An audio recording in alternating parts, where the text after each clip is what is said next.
राजा शांतनु की कथा। ऋषियों ने पूछा, परम सिद्धि प्राप्त करके सुखदेव जी के पधार जाने पर देव शिरोमणि व्यास जी ने फिर क्या किया? सूत जी कहते हैं, पुत्र सुखदेव जी का अंतरिक्ष में निवास हो गया और यह सब देख करके व्यास जी के मन पर शोक की घटा घिरी आई। उन्होंने वहां से चलने का विचार कर लिया। इतने में उन्हें निषाद कन्या अपनी पुण्यवती माता सत्यवती याद आ गई। माता सत्यवती की दयनीय दशा याद करने पर वे महातेजस्वी मुनिवर व्यास जी उस पर्वत शिखर को छोड़ करके अपनी जन्मभूमि पर आ गए और सरस्वती नदी के सुरम्य तट पर अपना आश्रम बना करके वहीं पर रहने लगे। राजा शांतनु बड़े प्रतापी नरेश थे। उन्होंने सत्यवती के गर्भ से 2 पुत्रों को जन्म दिया। महाराज शांतनु के एक पहले पुत्र का नाम चित्रांगद तथा दूसरे पुत्र का नाम विचित्रवीर्य था। एक समय की बात है, महाराज चित्रांगद विशाल वाहिनी सेना के साथ लेकर के वन में गए। इसी बीच चित्रांगद नामक गंधर्व ने उन्हें देखा और एक उत्तम रथ पर नरेश के सामने ही वह भूमि पर उतर आया। राजा चित्रांगद और चित्रांगद नामधारी गंधर्व दोनों एक समान पराक्रमी थे। तदंतर वे दोनों कुरुक्षेत्र नामक प्रसिद्ध स्थान में भयंकर युद्ध करने लगे। अंत में राजा चित्रांगद उस गंधर्व के हाथों युद्ध में वीर गति पाकर के स्वर्ग को प्राप्त हुए। समाचार पाकर के भीष्म जी ने उनके श्राद्ध आदि कर्म किए। तदंतर उन्होंने विचित्रवीर्य को राजगद्दी सौंप दी। अब सत्यवती कुमार विचित्रवीर्य युवराज हो गए। भीष्म जी को अपने छोटे भाई के विवाह की चिंता लग गई। काशी राज के 3 कन्याएं थी। राजा ने स्वयंवर की पद्धति से विवाह करने के लिए कन्याओं को उपस्थित किया था। महान तेजस्वी भीष्म जी एक रथ पर बैठ करके उस स्वयंवर में पधारे और सभी राजाओं को परास्त करके उन्होंने तीनों कन्याएं बलपूर्वक छीन ली। अपने बाहुबल से संपूर्ण नरेशों को जीतने के पश्चात उन कन्याओं को लेकर के वे हस्तिनापुर लौट आए।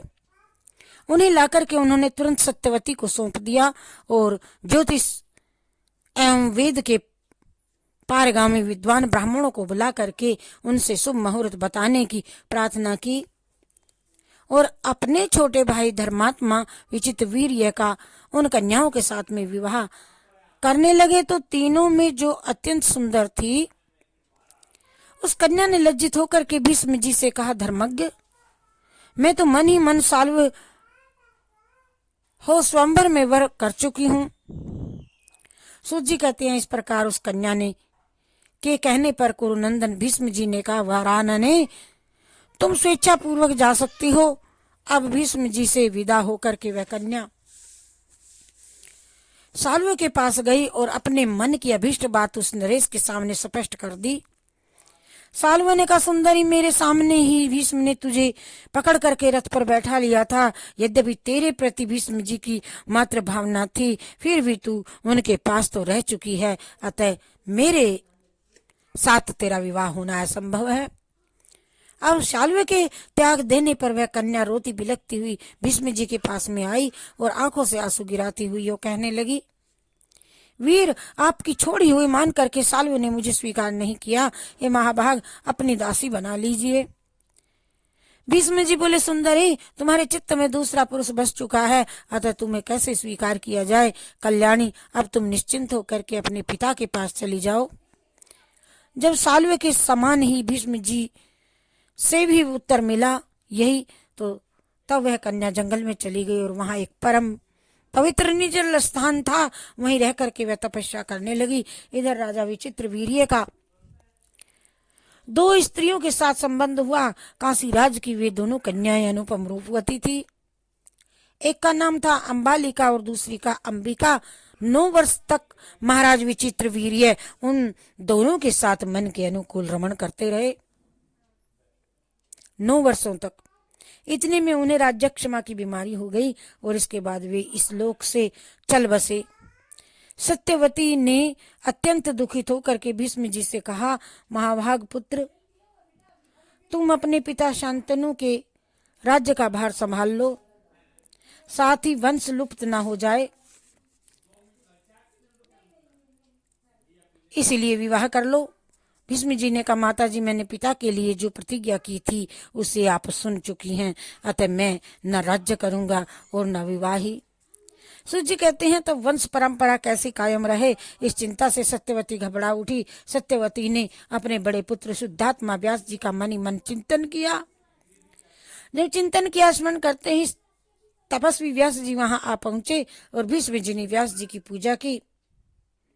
सत्यवती ने उन्हें सम्मानित किया। माता सत्यवती ने अपने पुत्र मुनिवर व्यास जी से कहा, बेटा, अब तुम विचित्र वीर्य के क्षेत्र में सुंदर पुत्र उत्पन्न करो।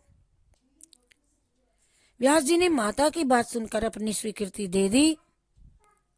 जब अंबिका ऋतुकाल के स्नान से निवृत्त हो गई, तब उसने मुनि के मानस संयोग से नेत्रहीन पुत्र उत्पन्न किया।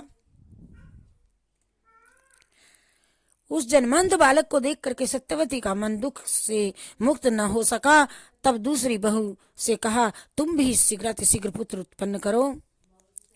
तब उसी प्रकार अंबालिका ने भी गर्भ धारण किया। तदंतर वह पांडु की जननी हुई। 1 वर्ष बाद सत्यवती ने फिर पुत्र उत्पन्न करने के लिए बहू को प्रेरणा दी। मुनिवर व्यास जी को बुला करके उसने विनय पूर्वक कहा और रात्रि के समय शयनागार में भेज दिया। उस समय वहां बहू ने स्वयं न जा करके अपनी दासी को भेज दिया और उस दासी के उदर से विदुर जी का जन्म हुआ। और पुण्यात्मा पुरुष धर्म के अंश से माने जाते हैं। धर्म के अंश के श्रीमद् भागवत देवी भागवत पुराण का पहला स्कंद समाप्त हुआ। हरि शरणम हरि शरणम हरि शरणम हरि शरणम।